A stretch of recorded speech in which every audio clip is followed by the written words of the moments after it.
Hi, so I'm going to be showing you my method of spinning large amounts of yarn on a really small spindle. So as you can see, this is my mini. It's quite small, shorter than my hand.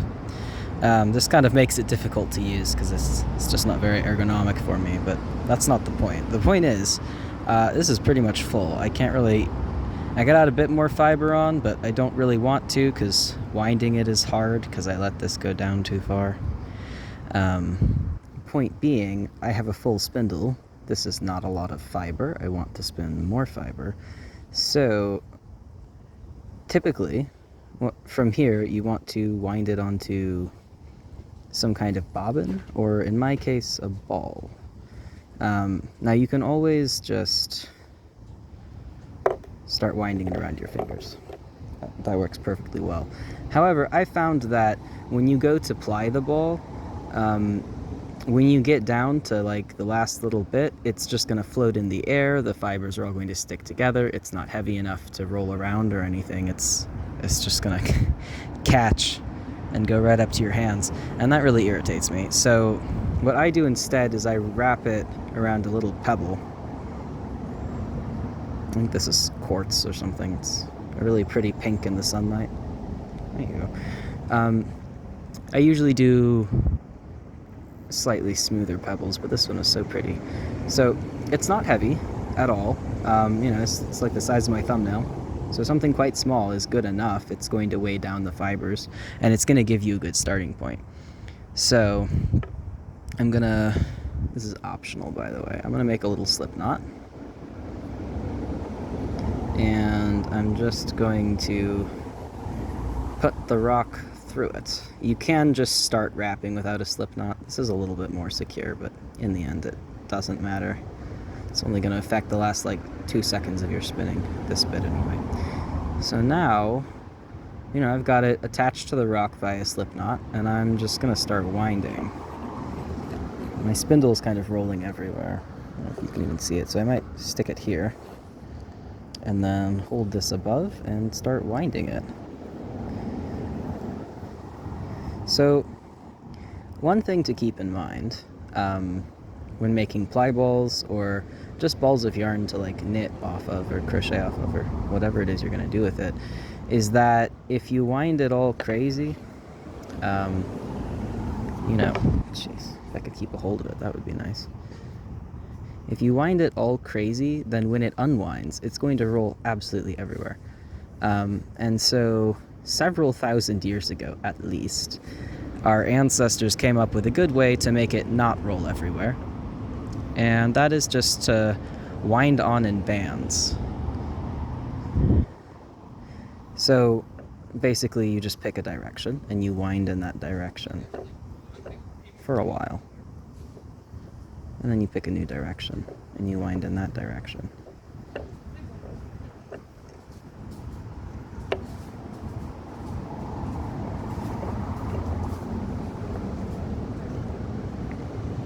A nice thing about this method is that my yarn is still attached to my spindle, right? So if I find a spot, like right here, where I'm like, that's a little too thick, it doesn't really have enough twist, I can kind of just work with it right here. So I'm going to draft it out a little. Add some more twist. I don't want it to be as twisty as I normally would because the twist already isn't active. If I try and make it look like it has as much twist as the active twist parts, it's going to be over twisted. But anyway, so we go back to winding. And as I said, we're just winding in bands. We just pick a direction, wind that way for a while, pick another direction, wind in another way.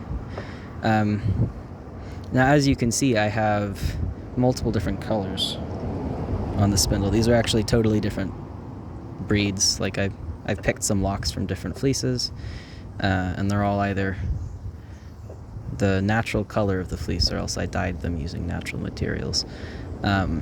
It's just a fun little project. Goodness. One thing about winding around rocks, really winding balls of yarn in general, is that you're just going to have to get used to the fact that you're going to drop the ball a lot. That's okay though. So it's pretty unwieldy at this stage. It won't stay this small for long, let me tell you. And once it gets a bit bigger, like walnut sized, it's an awful lot easier to wind around. Oops. So you don't have to wind a big band, and you know, the bigger the ball, the bigger the bands will be, because you have to span a larger distance. But point being, you know, you don't have to be exact with it at all. It really doesn't matter. You just got to wind it into a ball. So the reason I'm doing this is I want to make some pretty thin yarn. So I wanted to spin it on this little mini drop spindle, but you know, it doesn't hold enough. So this is actually ply ball number 2. I'm gonna make another ball later, or this is the other ball I'm making.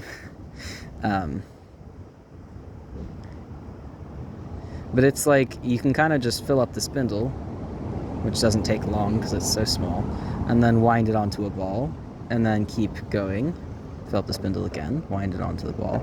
And so even though your spindle might only hold like, you know, 50 yards or something, 40 meters or so, you can make an infinite amount of yarn just by winding it off onto storage. And storage bobbins are also pretty cool. If you've got a lazy Kate or anything like that to hold your storage bobbins, that's not a bad idea, but I don't find it as portable, and I like the fact that this method actually makes a use for all the little rocks I collect. And I always forget what rock I have in the center by the time I'm ready to ply it. So it's a nice little surprise seeing the rock at the end.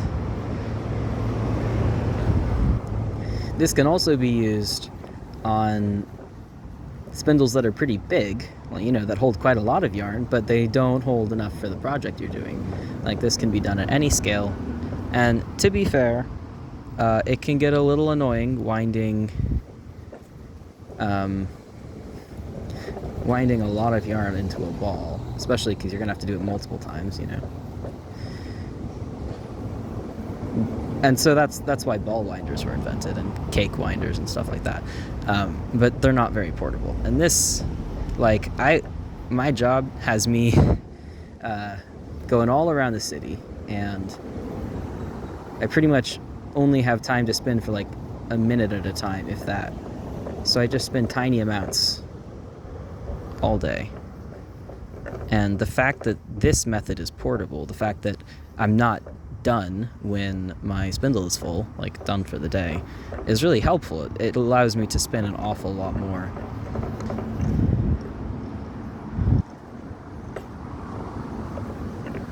Because like I've tried doing this without winding it into a ball, and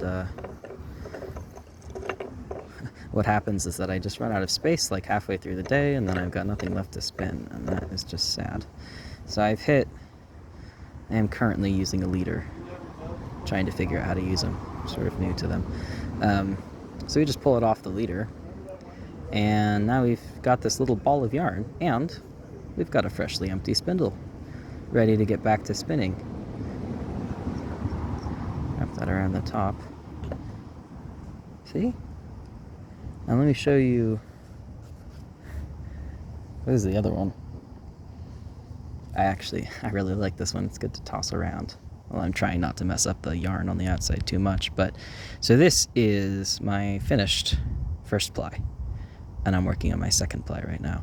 So looking at this, you can kind of see, like, there's a lot of directions you can go from this. You could do a 4-ply really easily. You wouldn't need 4 extra bobbins or 5 bobbins.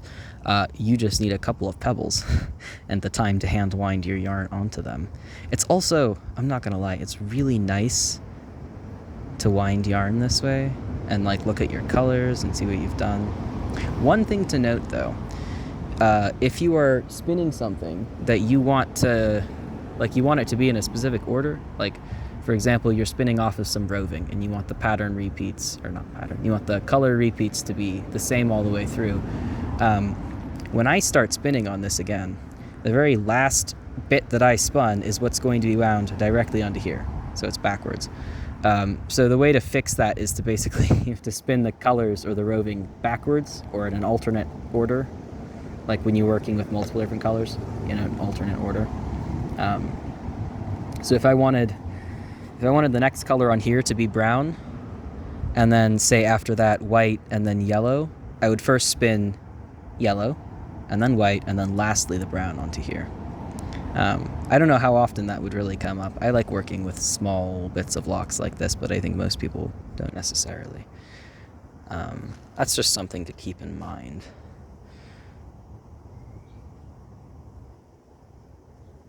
Oh, come on.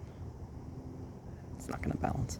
Anyway, I hope that this was informative, or at least somewhat interesting. I really like this method because it's so portable. It is so tactile and you know, absolutely free. You pick up a pebble off the ground, you're good to go. And it means that just with this little ball and the spindle and then whatever fiber I plan on spinning, all I need are these two things, and I can spin an infinite amount of yarn and just keep winding it onto this. And like I said, if we want to watch it come off, this is not a great surface because the wood is all messed up, but once it sort of hits the groove of where it's unwinding from, it doesn't move too much. There we go. And of course, winding it back on is nice and easy as long as I don't snag it on the maple key. All right. Happy spinning.